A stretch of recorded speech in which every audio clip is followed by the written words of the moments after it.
In this lesson, you'll learn how to publish your apps on Google Play and use the Developer Console to track and manage them.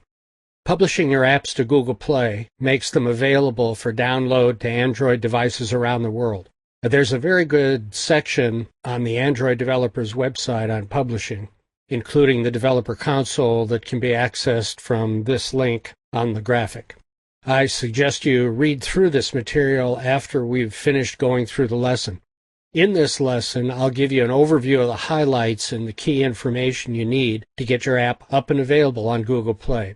Now, the first thing you need to do is register as a developer. If you or your company haven't already done this, follow this link and register now, then come back to this point in the lesson. Welcome back to the lesson, and welcome as an official registered Android developer. From now on, when you go to the Publish homepage, the same link you used to register, you'll be taken straight to your Developer Console. Before we look at the Developer Console in detail, I'll show you how to create the files you'll be uploading to Google Play via the console.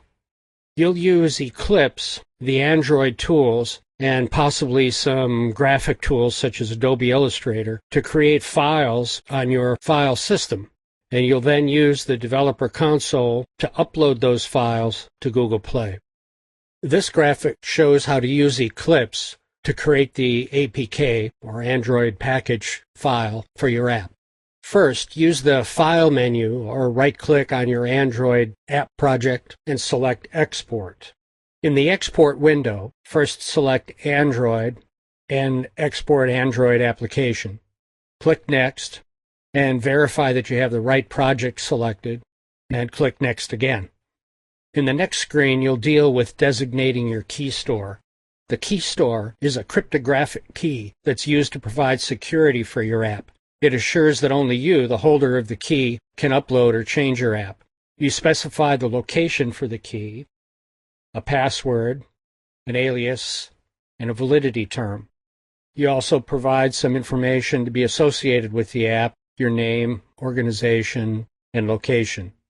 When you click Finish, the APK is stored on your file system in the location you've specified.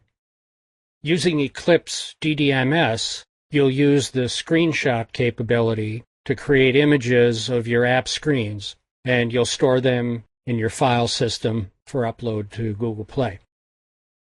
In addition to screenshot graphics, there are 3 other graphic images you'll need to upload: a high-resolution icon, a feature graphic, and a promo graphic. And one option for creating these is to use software tools such as Adobe Illustrator. If you need photographs or illustrations as input for your designs, you might consider sources such as Getty Images. So now that we have an overview of the files you'll be uploading to Google Play, let's take a look at the actual web pages you'll be using to do the uploads. I'll use the Market Impacts Quick Click apps for demonstration. What we see here is a summary of all the Quick Click apps, showing their names, price, number of installs, ratings, crashes, last update, and status. From here, we can add new applications by clicking here, or take a closer look at our existing apps. And let's first take a look at an existing app, the ATM app. Let's click on that.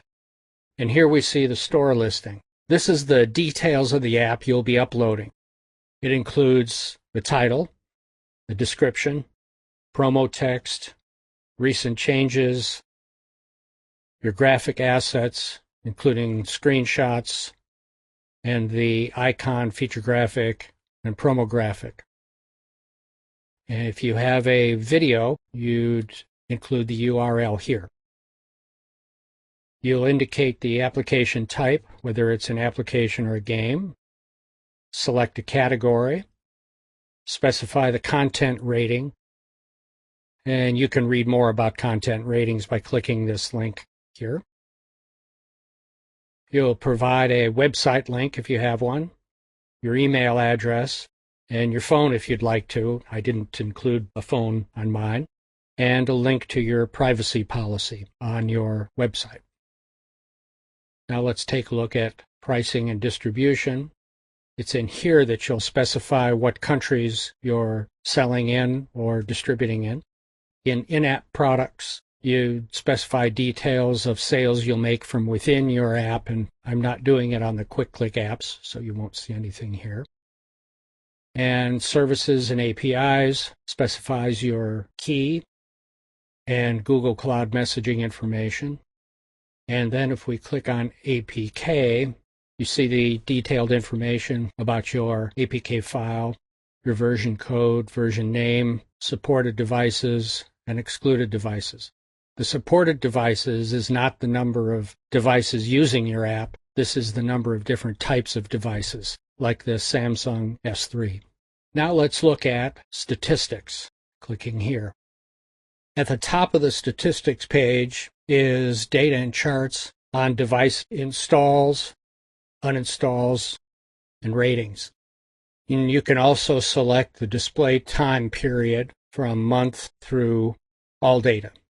Now, in addition to giving you exciting news about the growth of your app, this information can be useful in judging the effectiveness of new app releases and features.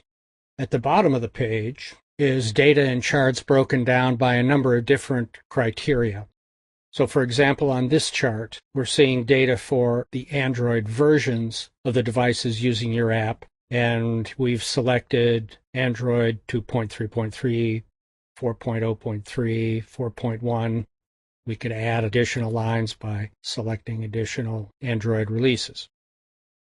And we can also look at devices, the different types of devices that are using your app, countries using the app, languages, app version, in this case there's only one, and finally carriers.